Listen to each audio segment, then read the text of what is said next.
বাবু, ও বাবু, স্কুলে যাবে না?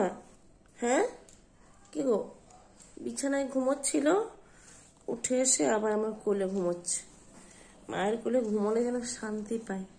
ও বা, উঠো উঠো উঠো, স্কুলে যেতে হবে, লেট হচ্ছে। খোলো, চোখটা খোলো। বাবা রে বাবা, চোখ খুলে দিয়েছে। গুড মর্নিং আমার সমস্ত বন্ধুরা, সবাই কেমন আছো? আশা করছি সবাই খুব ভালো আছো আর সুস্থ আছো। আমরাও কিন্তু ভালো আছি। আজকে আমি তোমাদের সাথে একটা ছোট্ট করে ব্লগ শেয়ার করব। পুরো ভিডিওটা শেষ পর্যন্ত দেখো, আশা করছি সবার ভালো লাগবে। ঘড়িতে এখন সকাল 10টা। বাবুকে স্কুলে দিয়ে এসেছি, ঘুম থেকে তুলে খাইয়ে স্কুলে দিয়ে এখন আমি ব্রেকফাস্টের জন্য রেডি করছি। আজকে আমাদের সকাল থেকে নিরামিষই হবে, কারণ কি কালকে শিবরাত্রি, তো আজকে আমরা নিরামিষই খাবো।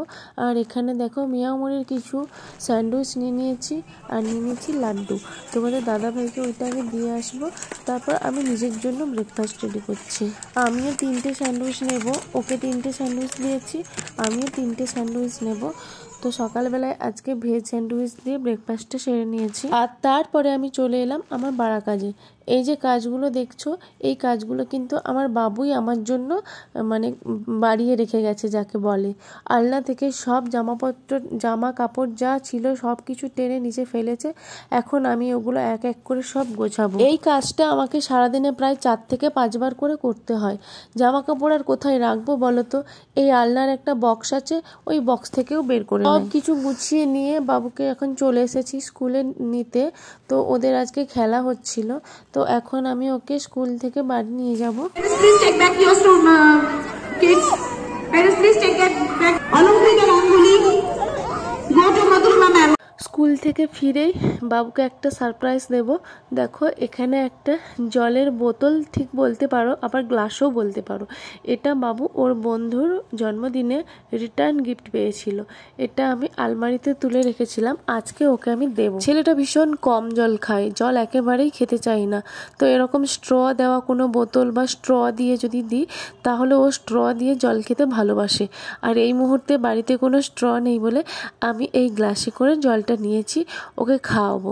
দেখো এই জলটাও কতটা খায়, ও অনেকটাই খেয়ে নিয়েছিল, খুব খুশি হয়েছিল এই জলটাতে, এই গ্লাসে করে জল খেয়ে। প্রায় 11:30 বেজে গেছে, আমার এখনো অনেক কাজ পড়ে আছে। এই যে দেখছো জামা কাপড়গুলো, এগুলো আমি এখন সার্ফ জলে জাকাবো। তারপরে আমি এ ঘরে বিছানা তুলবো। এ ঘরে আমার বর অনেকটা লেটে আজকে ঘুম থেকে উঠেছে, তো বিছানাটা আমি এখন তুলে নেব। এই সব কাজগুলো কমপ্লিট করে তারপর আমি কিচেনে যাব, রান্না করব। আর আজকে যেহেতু নিরামিষই, তো তার জন্য বেশি কিছু রান্না করব না। আলু আছে, আলু পোস্ত করব, আর ডাল করব, মুগের ডাল করব। আর দেখো বিছানাটা আমি একেবারে তুলে নিয়ে তারপরে বারান্দায় যাব।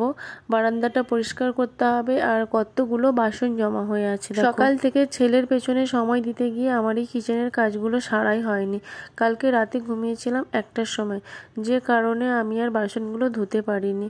এই কালকে রাতের ভাত করেছিলাম, সেই ভাতে আলু দিয়েছিলাম, সেই আলু আমরা কেউ খাইনি, থেকে গেছিলো। ওটা আমি ফ্রিজেই রেখে দেবো, ফেলবো না। তারপর দেখো জামা কাপড়গুলো আমি সার্ফ জলে ডুবিয়ে দিচ্ছি এখন, কারণ আমি যখন চান করব এগুলো তখন ধোবো। একটু আগে থেকে চাকিয়ে রাখলে কাপড় জামার নোংরাগুলো ভালো ছেড়ে যায়। তারপরে চান করে রান্না বান্না সব কিছু করব। অনেকটা লেট হয়ে গেল। আর বাবু দেখো জল খেয়ে গ্লাসটাকে কেমন ছুঁড়ে দিল, কি দুষ্টু করছে বলো তো? এটা সব বাচ্চাদের ধরন, কোনো জিনিস খেয়ে তারপর সেই জিনিসটাকে ছুঁড়ে ফেলে দেওয়া। কতগুলো জামা কাপড় দেখো, একটা গামলা আর একটা বালতি।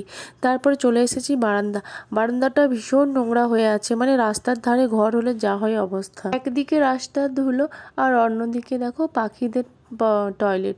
পাখিরা এই বারান্দাতে দড়ির ওপরে বসে আর গোটা বারান্দা নোংরা করে, মানে রোজ পরিষ্কার করলেও মনে হয় যে পরিষ্কার কতদিন করা হয়। আর এই যে গাছগুলো দেখছো, এগুলো হচ্ছে পাথরকুচি গাছ, ছাদ থেকে নিচে। এখন আমি কিচেনে চলে এসেছি, বাবুর জন্য একটুখানি ফল বের করে রাখবো, কারণ ও একটু বেলার দিকে ফল খাবে। আর এটা হচ্ছে টক দই, ভাত খাওয়ার পরে বাবুকে আমি টক দই খাওয়াই। এখন এই আপেল আর মৌসম্বিটাকে আমি জল দিয়ে ভালো করে ভিজিয়ে রাখবো, কারণ কি এগুলো এখন খুব ঠান্ডা আছে, আর একটু জলে ভিজিয়ে রাখলে কিছুক্ষণ পরে ঠান্ডাটা অনেকটা কমে যায়, তখন বাবুকে ফলটা খাওয়াতে সুবিধা হবে। তারপরে আমি আলু নিয়ে বসে পড়েছি, আলুগুলো কেটে নেব, কারণ যেহেতু আলু পোস্ত করব আর ডাল করব, তো আলুটা একটু বেশি পরিমাণেই লাগবে। সবজি তো আর কিছুই নেই, খালি আলু দিয়েই খাওয়া হবে, তো তার জন্য আমি বসে পড়েছি আলু কাটতে। আর পাশে বাবু পড়তে বসেছে বই নিয়ে।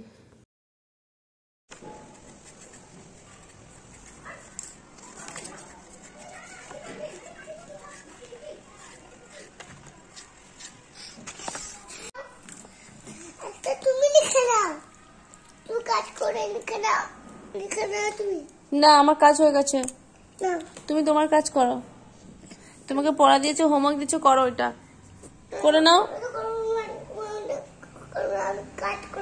তোমার কাজ করতো না, এইটাই তোমার কাজ। এইটাই তোমার কাজ, তুমি তোমার কাজ করো। ঠিক আছে, তুমি এখন লিখে নাও, পরে কাজ করবে। নাও, তাড়াতাড়ি করে নাও হোমওয়ার্কটা, তাড়াতাড়ি করে নাও। খুব ভালো। কি করছো বাবা? এ বাবা, এটা কি করছো তুমি? লেখা করছো? লিখে নাও, ভালো করে লিখে নাও, জলদি জলদি করে।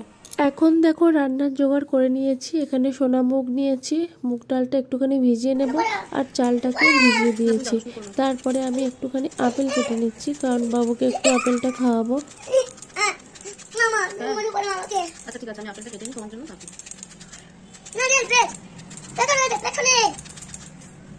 কে খাবে আপেল? কে খাবে আপেল? ইংরেজি কি বলো?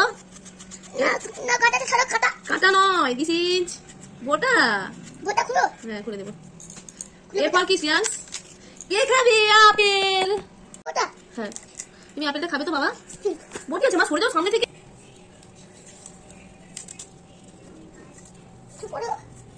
না, আমি করবো না। উফ, আমি পড়বো না। কি অবস্থা ভগবান! খুঁজে যাচ্ছে চোখে। আমি পড়বো না। উফ, ও মাই গড। ঠিক আছে, এবার আমাকে একটু মুক্তি দাও। যাও, আপেল কেটে দিচ্ছি, খাও তুমি। হ্যাঁ, হয়ে গেছে। খিদে পাচ্ছিল বলে কাজের ফাঁকে একটুখানি খেয়ে নিচ্ছি, একটু লাড্ডু আর একটু ঝুড়ি ভাজা। আর আমার বাবুটা পাশে ছিল, যা দেখতে পেয়েছে আর কোথায় যায়, ছুটতে ছুটতে চলে এসেছে আমার লাড্ডুর ভাগ নেবে বলে। দিয়েও আমার হাত থেকে প্লেটটা নিয়ে নিল। দেখো বন্ধুরা কেমন টানাটানি করছে, খেতেই দিল না।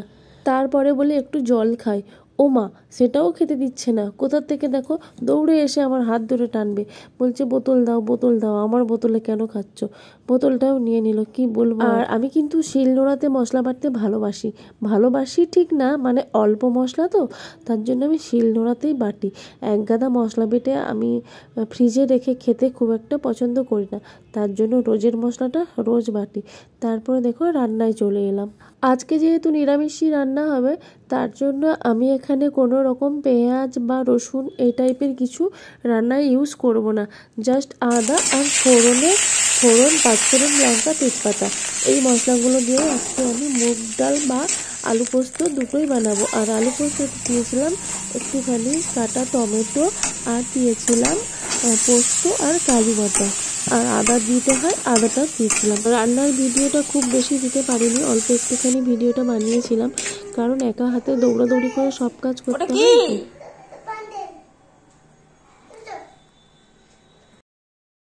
প্যান্ডেল বানিয়েছো? এই দেখো, রান্নার মাঝখানে একটুখানি বাবু দুষ্টুমি দেখিয়ে দিচ্ছি। উনি নাকি প্যান্ডেল করেছেন, টেবিলের মধ্যে দড়ি বেঁধে প্যান্ডেল করেছে। এই দেখো। আচ্ছা, খুব ভালো করেছো। চলো, ভাতু খেয়ে নেবে। আমার দুষ্টু বাবুটাকে ভাতু খাইয়ে দিয়ে আমি স্নান করে তারপর চলে এসেছি বারান্দায় জামা কাপড় মিলতে।